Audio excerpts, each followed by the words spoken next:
Ricky with his second straight double-double in the loss the other night. And how about Dorian Finney-Smith? He hits his first shot attempt of the game. The Wolves have gotten into some bad, lazy habits by switching as much as they do. Porzingis for Richardson. And Vanderbilt gobbles up a rebound. And one thing that Ant does, though, he plays with an exuberance. And, yeah, you might have to, because sometimes he takes quick shots. And, you know, the shot selection was an issue. He was taking quick shots with long clocks, and that was a problem for Chris. I think Karl could be a little bit more assertive with his dribble. Sometimes he settles. He takes the dribble, and he doesn't go anywhere with it. What a nice feed by Josh Richardson. Yeah, it really got was. it where only Porzingis could catch it.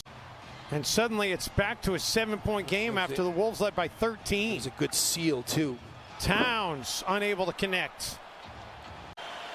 Top of tonight's broadcast, Jim, in the pregame show about Dallas and how they got off to a herky-jerky start because they had so many issues with the pandemic.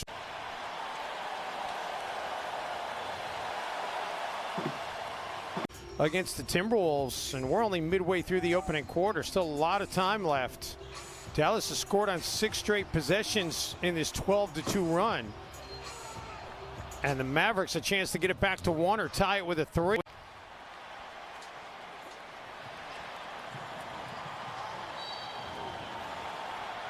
And a hard foul here since Naz Reid to the court. It's the initial 3-player switch. You know, you got the first switch, then you get the second switch, and great job by Juancho to communicate that and get the switch done.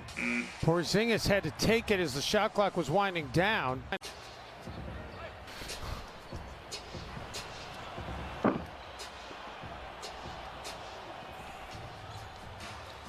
The most important of the 4 factors, the effective field goal percentage.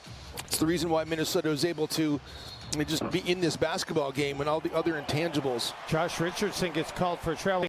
To kind of accentuate his skill sets. Left box post-ups are featured quite often, and as Karl gets the contest on there, Minnesota off to the races again. I feel like that should have been a trap. I thought it was should have too. He came down with it, right? Jump ball's won by Dallas. Doncic dumps it off Porzingis. He'll pass it away. Richardson, no. And the Timberwolves clear the rebound. Minnesota just scrambling on that possession. Rubio unable to connect. 5 ties tonight. Rubio, and we're going to get a foul here as Richardson was holding Ricky as he...